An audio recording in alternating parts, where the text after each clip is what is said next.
আসসালামু আলাইকুম রহমতুল্লাহি আবরকাতু। আলহামদুলিল্লাহ, আমাদের টাইগার মুরগির বাচ্চার আজকে 2 দিন বয়স। আলহামদুলিল্লাহ, অনেকটাই চঞ্চল। এই বাচ্চাগুলো দেখতে মাশাআল্লাহ অনেকটাই সুন্দর লাগে, যদিও এর আগে আমরা কখনো এভাবে দেখি নাই বা এরকম কিছু একটা করি নাই। এদেরকে যখন দেখি তখন খুব ভালো লাগে।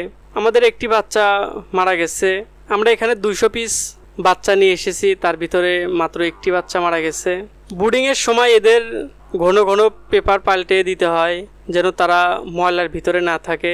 এরা যদি ভেজার ভিতরে থাকে তাহলে তাদের নাভিটা শুকাবে না, এজন্য অবশ্যই তাদের পেপার ঘন ঘন পাল্টাতে হবে।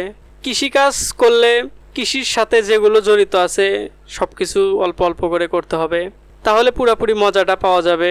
যেহেতু আমাদের অল্প গরু, খুব বেশি সময় দিতে হয় না, সারাদিনের নির্দিষ্ট সময়ে অল্প সময় দিলে হয়ে যায়।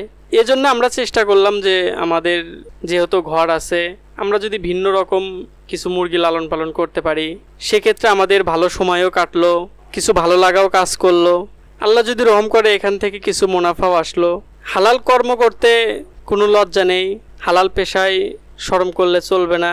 অনেক আগে থেকেই যারা কৃষিকাজ করে তাদেরকে মানুষ ছোট চোখে দেখে, কিন্তু আমার মনে হয় যে আর 5-10 বছর পরে যারা কৃষিকাজ করে তাদের মানুষ প্রচুর সম্মান দিয়ে চলবে, কারণ কৃষিকাজের হার অনেকটাই কমে যাচ্ছে।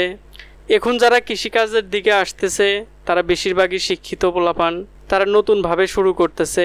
গ্রামে কিছু মানুষ থাকে যাদের একটু সমস্যা হয় যে লেখাপড়া শেষ করে তারা কেন কৃষিকাজ করবে, হয়তো তারা বেশি ভালোবাসে এই জন্যে এই ধরনের কথাবার্তা বলে।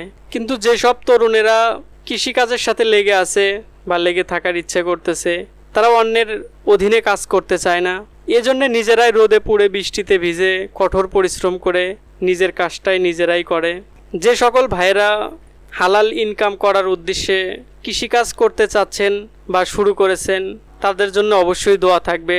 আল্লাহ তাআলা তাদের সম্পূর্ণ কাজকে সহজ করে দিক। এবং আমরা যারা ছোট খামারি আছি, তারা বড় খামারিদের কাছ থেকে আশা করি যে তারা আমাদের সঠিক দিক নির্দেশনা দেবে। সবাই আমাদের জন্য দোয়া করবেন, আল্লাহ তাআলা যেন আমাদের খামারের মধ্যে বরকত দান করেন। হাসবুনাল্লাহু ওয়া নি'মাল ওয়াকিল। বান্দার জন্য আল্লাহ তাআলা যথেষ্ট। আসসালামু আলাইকুম ওয়া রাহমাতুল্লাহি ওয়া বারাকাতুহু।